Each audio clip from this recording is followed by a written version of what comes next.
ಘಮ ಘಮ ಅಂತಿದೆ. ಇಷ್ಟು ದಿನ ಇವಳ ಅಕ್ಕ ಅಡುಗೆ ಮನೇಲಿ ದರ್ಬಾರ್ ನಡೆಸ್ತಾ ಇದ್ವಿ. ಈಗ ಇವಳು ಬಂದಿದ್ದಾಳೆ. ಇವಳು ಬಂದ್ರೆ ನಾನ್ ಬಿಟ್ಬಿಡ್ತೀನಾ? ಸಾಧ್ಯನೇ ಇಲ್ಲ. ಇವತ್ತು ಅಡುಗೆ ಮನೆಗೆ ಬಂದಿದ್ದಾರೆ, ನಾಳೆ ಇಡೀ ಮನೆನೇ ನಮ್ದು ಅಂತಾರೆ. ಇನ್ಯಾವತ್ತು ಇವಳು ಅಡುಗೆ ಮನೆ ಕಡೆ ತಲೆ ಹಾಕಿ ಮಲಗಬಾರ್ದು. ಮಾಡ್ತೀನಿ.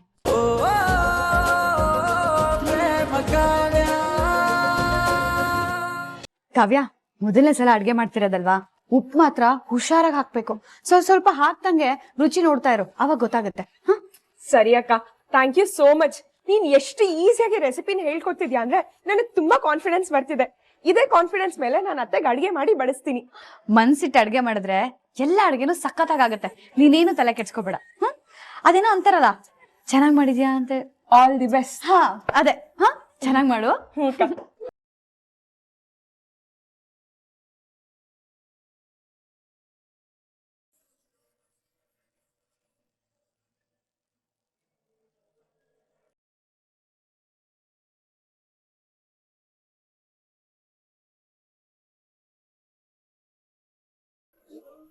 ರಾಣಿ, ಹೊಟ್ಟೆಲಿ ಬಕಾಸುರನೇ ಕುಂತವನೇ ಅನ್ನಷ್ಟು ಹಸ್ವಾಗ್ಬಿಟ್ಟದೆ. ಏನ್ ಮಾಡಿದ್ದೇವ ತಿಂಡಿ?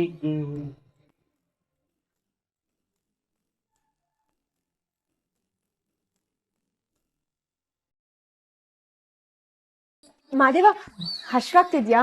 ಇರು, ಹಾಗಲಕಾಯಿ ಗೊಜ್ಜು ಮಾಡ್ತಾ ಇದ್ದೀನಿ. ಒಂದ್ ಸ್ವಲ್ಪ ಹೊತ್ತಲ್ಲಿ ರೆಡಿ ಆಗೋಗುತ್ತೆ, ಬಡಿಸ್ತೀನಿ. ಹಸುವ? ನನ್ಗ ಹಂಗೆಲ್ಲ ಏನಿಲ್ಲ ಕಾವ್ಯ, ನನ್ಗೆ ಹಸುವೆ ಇಲ್ಲ. ಹಸು ಅಂದ್ರೆ ಏನು ಅಂತಾನೆ ಗೊತ್ತಿಲ್ಲ. ಏನು ಹಶು ಅಂದ್ರೆ ಏನು ಅಂತಾನೆ ಗೊತ್ತಿಲ್ವಾ? ಅಯ್ಯ ಥೂ, ಅದು ಹಸುವಾಗದೆ ಅಂತ ಹೇಳೋಕೆ ಹೋಗಿ 4 ಪದ ಜಾಸ್ತಿ ಬಂದ್ಬಿಡ್ತ ಅಷ್ಟೇ. ನೀನೇನೋ ಕೆಲಸ ಮಾಡ್ತಿದ್ಯಾ ಅನ್ಸತ್ತೆ. ಮಾಡು ನಾನು ನಿಂಗೆ ತೊಂದರೆ ಕೊಡಕ್ಕಿಲ್ಲ. ಮಾದೇವ, ಒಂದ್ ನಿಮಿಷ ನಿಂತ್ಕೋ.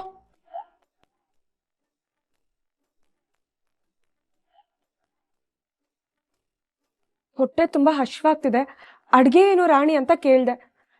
ಈಗ ಹಶ್ವೇ ಇಲ್ಲ ಅಂತ ಹೇಳ್ತಿದ್ಯಾ? ಯಾಕೆ ಮಾದೇವ? ನಾನು ಹಸುವಾಯ್ತೈತೆ ಅಂತ ಹೇಳ್ಕೊಂಡು ಬಂದ.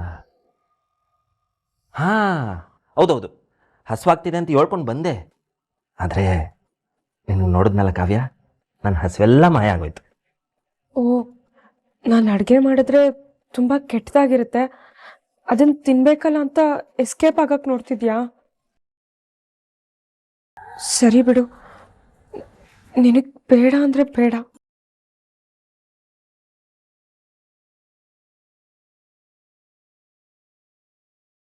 ಮಾಧವ, ಏನು ಯೋಚನೆ ಮಾಡ್ತಿದ್ಯಾ? ಏನಿಲ್ಲ ಕಾವ್ಯ, ನೀನು ಅನ್ಕೊಂಡಾಗೆಲ್ಲ ಏನಿಲ್ಲ. ನೀನೇ ತಿಂಡಿ ಮಾಡಿದ್ಯಾ? ಸರಿ, ಅದೇನು ಕೊಡು, ತಿನ್ಕೊಬಿಡ್ತೀನಿ. Are you sure? ಆರು ಸೂರನ ಅಂದ್ರೆ ನಾನು ಮಾಡಿದ್ದೀನ ನೀನು ಪಕ್ಕ ತಿಂತೀಯ ಅಂತ. ನಿನಗೆ ಬೇಜಾರೇನೂ ಇಲ್ಲ ತಾನೆ? ಹಂಗೆಲ್ಲ ಏನಿಲ್ಲ ಕಾವ್ಯ. ನೀನು ಈಟೊಂದ್ಸಲ ಅಡುಗೆಗೆ ಪ್ರಯತ್ನ ಪಡ್ತಾ ಇದೀಯ ಅಂತಂದ್ರೆ ಈಕಿತ ಖಂಡಿತವಾಗ್ಲೂ ಚೆನ್ನಾಗೇ ಮಾಡ್ತೀಯ. ನೀನು ಅದೇನೇ ಮಾಡಿರು ತಗೊಂಬಂದು ಕೊಡು, ನಾನು ತಿಂತೀನಿ. ಸರಿ, ಹಾಗಿದ್ರೆ ಹಾಗಲಕಾಯಿ ಗೊಜ್ಜು ಮಾಡ್ತಾ ಇದ್ದೀನಿ, ಆಗಿದ ತಕ್ಷಣ ಬಡಿಸ್ತೀನಿ, ಸರಿನಾ? ಸರಿ ಕಾವ್ಯ.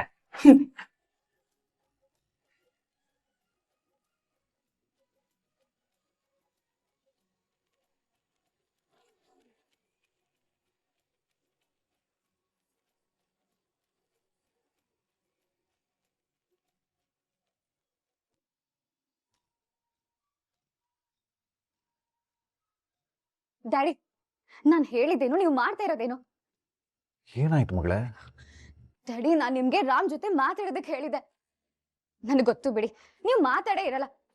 ಡ್ಯಾಡಿ, ಅವನನ್ನ ಅವಾಯ್ಡ್ ಮಾಡ್ತಾ ಇದ್ದಾನೆ. ಡ್ಯಾಡಿ, ಅವ್ನು ಹೀಗೆ ನಾನು ಅವಾಯ್ಡ್ ಮಾಡ್ತಿದ್ರೆ ಚಾಕು ತಗೊಂಡು ಇದಕ್ಕೆ ಚುಚ್ಚಿದಾಗ ಆಗ್ತಾ ಇದೆ. ಅರ್ಥ ಮಾಡ್ಕೊಳ್ಳಿ ಡ್ಯಾಡಿ, ಪ್ಲೀಸ್. Cool down. ನಾನು ಹೇಳಿದ್ನಲ್ಲ ಎಲ್ಲ ಸರಿ ಮಾಡ್ತೀನಿ ಅಂತ. ನಾನು ಹೇಳಿದ ಮೇಲೆ ಆ ಕೆಲಸ ಮಾಡೇ ಮಾಡ್ತೀನಿ ಅಂತ ಹೇಳಿ ಇಷ್ಟೊತ್ತಾದ್ರೂ ಏನೂ ಆಗಿಲ್ಲ, ಯಾಕೆ? ಡ್ಯಾಡಿ, ನನ್ ಟೈಮ್ ಕೊಡೋದಕ್ಕೆ ಆಗಲ್ಲ. ನೋಡ್ ಮಗಳೇ, ಈ ವಿಷಯ ಮಾತಾಡೋದಕ್ಕೆ ಅಂತಾನೆ ರಾಮ್ನ ಬರೋದಕ್ಕೆ ಕೇಳಿದೀನಿ. ಅವ್ನು ಇನ್ನೇನು ಬರ್ಬೋದು. May I come in sir?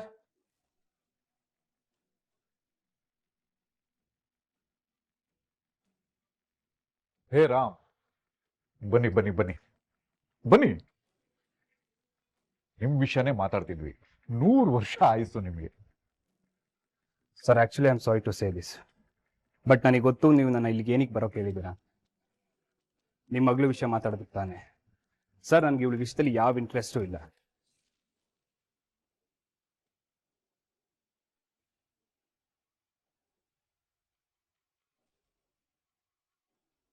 ಅಡಿಕೆಗೆ ಹೋದ್ ಮಾನ ಆನೆ ಕೊಟ್ಟು ಬರಲ್ಲ ಅನ್ನೋ ಗಾದೆನೇ ಇದೆಯಲ್ಲ ಸರ್.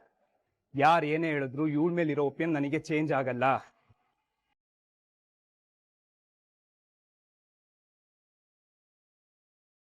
ರಾಮ್, ಹಾಗಿದ್ದೆಲ್ಲ ಮರ್ತ್ಬಿಡು ರಾಮ್.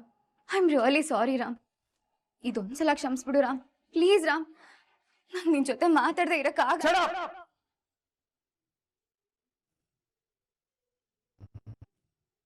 ಬಟ್ ನನಗಾಗತ್ತೆ.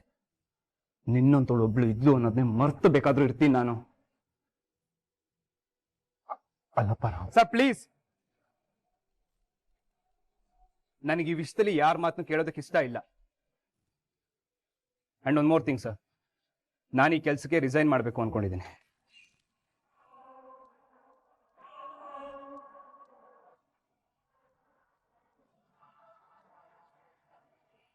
ಏನು ಹೇಳ್ತಿದ್ದೀರಿ ರಾಮ್?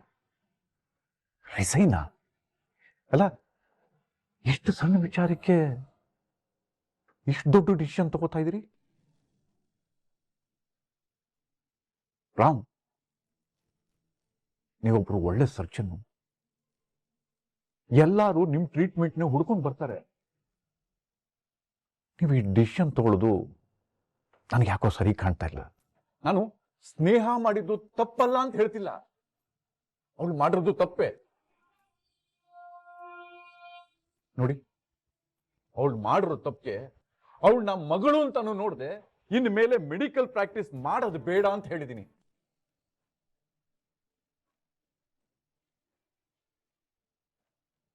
ಇದಕ್ಕಿಂತ ದೊಡ್ಡ ಶಿಕ್ಷೆ ಇನ್ನೇನು ಕೊಡೋದಕ್ಕಾಗುತ್ತೆ ರಾಮ್? ನಿಮ್ಮನ್ನ ಕಳ್ಕೊಳ್ಳೋದಕ್ಕೆ ನನಗಿಷ್ಟ ಇಲ್ಲ. ಪ್ರೊಫೆಷನಲ್ ಲೈಫ್ ಬೇರೆ, ಪರ್ಸನಲ್ ಲೈಫ್ ಬೇರೆ, ಎರಡನ್ನೂ ಮಿಕ್ಸ್ ಮಾಡಿಕೊಂಡು ಈ ಥರದೊಂದು ಡಿಸಿಷನ್ ತಗೋಬೇಡಿ. ನಾನು ಹೇಳೋದು ನಿಮ್ಗೆ ಅರ್ಥ ಆಯ್ತು ಅನ್ಸುತ್ತೆ. ಯಾಕೇನು ಹೇಳ್ದೆ ನಿಂತಿದ್ದೀರಾ Ram?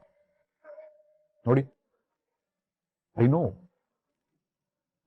You are a good decision maker.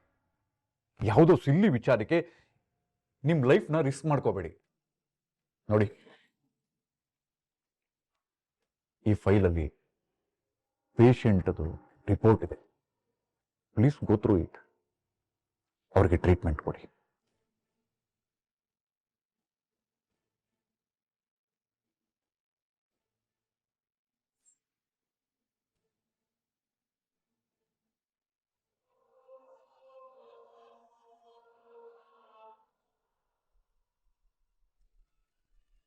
ಅಬ್ಬಾ, ಅಂತೂ ಇಂತೂ ಹಾಗಲಕಾಯಿ ಪಲ್ಯ ಮುಗೀತು.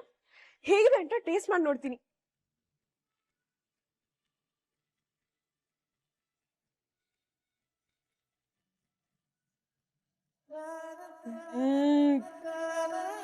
ಸಖತ್ತಾಗಿದೆ. ವೆಲ್ಡನ್ ಕಾವ್ಯ, ವೆಲ್ಡನ್. ಅಂತೂ ಇಂತೂ ಚೆನ್ನಾಗಿ ಅಡ್ಗೆ ಮಾಡೋದನ್ನ ಕಲ್ತ್ಬಿಟ್ಟೆ ನಾನು. ನೈಸ್. ಏನೇ ಆಗ್ಲಿ, ನನ್ನ ಅಕ್ಕಂಗೆ ಇದಕ್ಕೆ ಥ್ಯಾಂಕ್ಸ್ ಹೇಳ್ಬೇಕು. ಅವಳಿಂದಾನೆ ನಾನು ಇಷ್ಟು ಚೆನ್ನಾಗಿ ಅಡ್ಗೆ ಮಾಡೋದನ್ನ ಕಲ್ತಿದ್ದು. ಮಹಾದೇವನ ಕರಿತೀನಿ.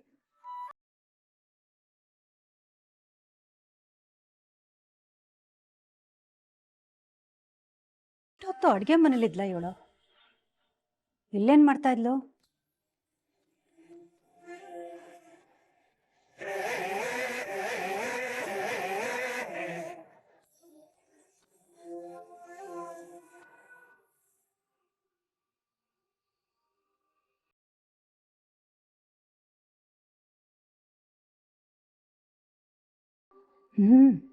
ಘಮ ಘಮ ಅಂತಿದೆ.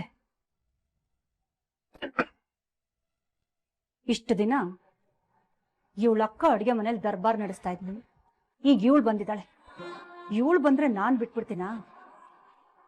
ಸಾಧ್ಯನೇ ಇಲ್ಲ. ಇವತ್ತು ಅಡುಗೆ ಮನೆಗೆ ಬಂದಿದ್ದಾರೆ, ನಾಳೆ ಇಡೀ ಮನೆನೇ ನಮ್ದು ಅಂತಾರೆ. ಇನ್ಯಾವತ್ತು ಇವಳು ಅಡುಗೆ ಮನೆ ಕಡೆ ತಲೆ ಹಾಕಿ ಮಲಗಬಾರ್ದು. ಮಾಡ್ತೀನಿ.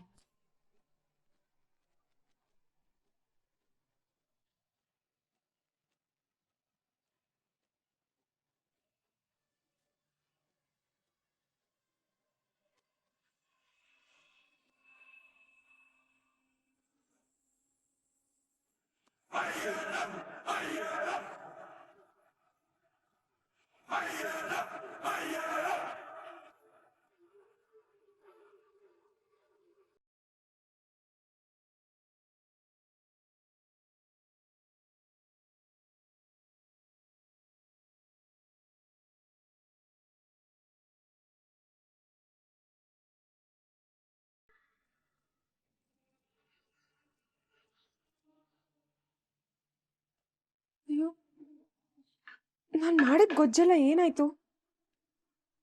ಏನಾಯ್ತಾ? ಆ ಕಸದ್ ಬುಟ್ಟಿ ನೋಡು.